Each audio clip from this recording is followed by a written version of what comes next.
As the year winds down, it's the perfect time to take a step back and look at just how many incredible games we've had this year.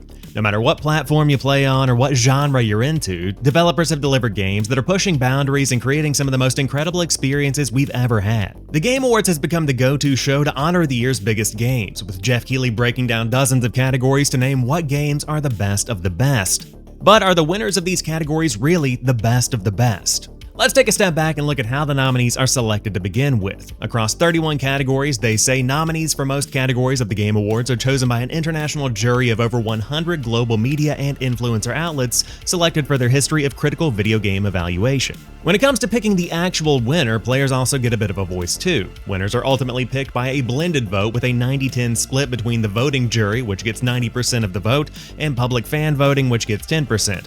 Ultimately, having 10% of the input isn't going to create any kind of major upsets. If the voting jury is still aligned on what they consider to be Game of the Year, the gaming vote is going to be so divided between all of the nominees to begin with that it will probably move the needle toward one game or another by a fraction of a percent. But on the other hand, if the voting jury is torn between two games and voting is pretty evenly split, the gamer vote could turn the tide.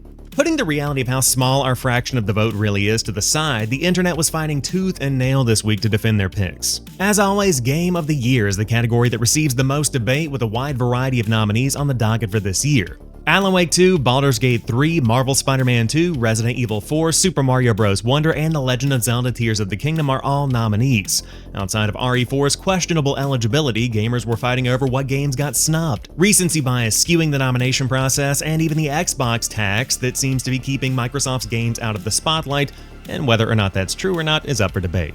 But the online debates themselves get heated, and the reaction videos start dropping, and things just revert to this tribalistic us versus them argument, and that's not what the Game Awards is meant to be about at all. Right now, players are enjoying the first new 2D Super Mario game in 10 years. Resident Evil 4 is the definitive version of one of the most beloved games in Capcom's long-running series. We've explored new heights in Hyrule, lived different lives in the Forgotten Realms, cleaned up the streets of New York City, and fought monsters branching between worlds in Bright Falls.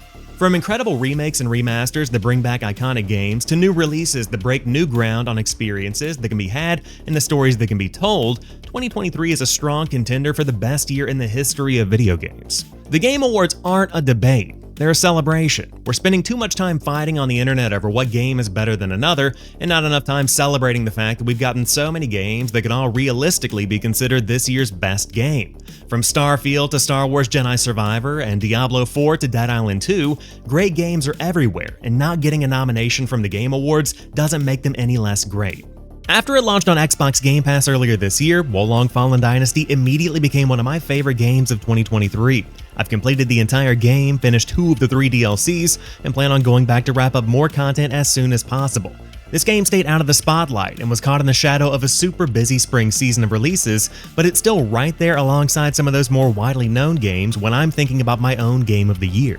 As we close in on the show, just remember that video games are meant to be fun. This is a celebration of gaming, so sit back, grab some popcorn, enjoy the show, and play some of this year's most incredible games, because there are plenty of them, award-nominated or not.